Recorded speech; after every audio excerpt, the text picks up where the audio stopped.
Alright, hi and welcome, ladies and gentlemen. Today we are talking about the 80-20 rule or the Pareto principle. That's the same name, just, a little bit more mathematical.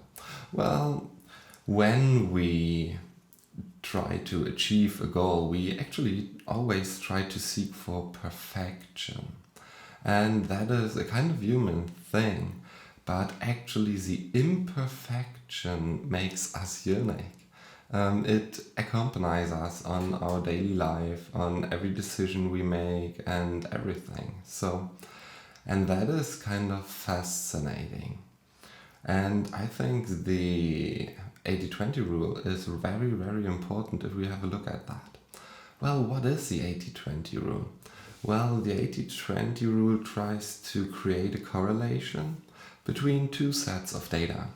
That could be, on the one hand, the time spent into a project, and on the other hand, the finalization stage of the project. Well, and for an example, usually we say 20% of the time spent into a project already achieve 80% of the final outcome. And the other 80% of the final outcome of the time is needed to create 20% of the outcome in the end, to do all these supplementary goals and features and stuff like that. Well, I didn't really understand for a while, for a few years, what is really behind the 80-20 rule. Because it is not only the relation 80-20, it is much more an introduction of a non-linearity into the context of the two sets. Well, what I mean by that is if there would be a linearity, and if we go back to the example with work put into a project and the finalization stage, well, then a linearity would mean that with 1% of the time put into it, we would achieve 1% of the goal. But that is usually not like that. For example, if we start doing workouts, then we see the most effect on our body in the beginning, and the longer we do it, the less is the effect on our body. And that is such a non-linearity.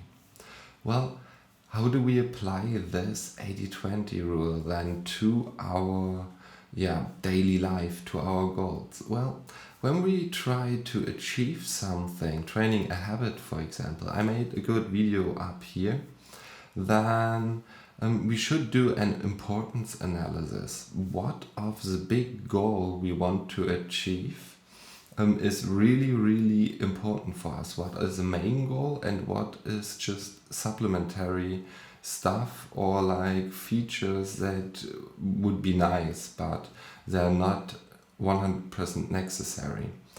Well, and by doing that, we already achieved the relation where we say, okay, maybe 60, 70 or 80% of the main goal are enough.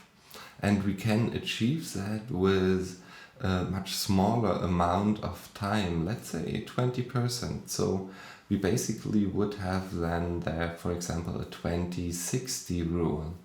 And that is such a non-linearity that we introduced into our achieving our goals.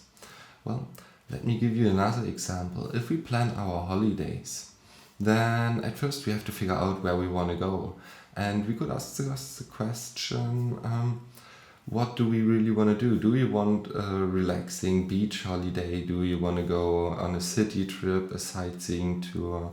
Or maybe we want to go hiking or go with a boat somewhere or something like that. And there we already figured a first part out. And then we can have a look at what are the main attractions we may want to visit in our holidays. And what are supplementary attractions? What are maybe nice to have things to do?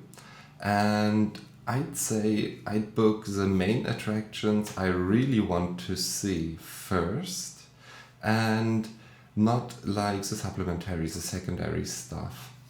And that is kind of interesting, because usually when I do that and I am in the holidays in the end, then I get maybe nice advices by some natives who maybe suggests a really interesting thing that you don't see in any guides or somewhere else.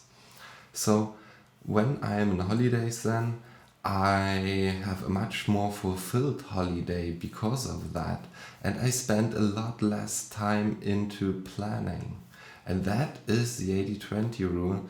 I don't try to plan it perfectly. I try to plan it good and nice, and I'm super happy with maybe planning it 60, 70 or 80%, and I save a lot of time by doing so. Well, what are the benefits of the 80-20 rule? Well, one I already said, and that is the time management. We really avoid getting stuck in certain situations, maybe because we really try to perfectionize our goal or our achievements. And that is definitely one of the biggest points. And another thing is also that we change our mindset. We are much more happier with achieving maybe 60-70%. And we don't seek for the perfect goal anymore. We seek for the best possible goal. And we are much happier with that. So happiness is also a good thing, and perfection as well. And satisfaction as well, not perfection. Well, okay, if you liked that video, then tell it down in the comments below what you think about it and what I could have improved maybe, for example. And if you liked it, give me a thumbs up, and I have a lot of nice other videos about reading, you find it here. And yeah, so I'd like if you subscribe to the channel so you get informed whenever I upload new stuff. You can also check out my website on talktory.net, where you find a podcast. I'm on iTunes and on Spotify. And my blogs basically mirror what I do in my YouTube videos. Alright, that's it for now. And yeah, you can also donate something to the channel if you feel so. Well, have a look at the description. There's everything listed out. So yeah, that's for me today. Have a great day. Bye.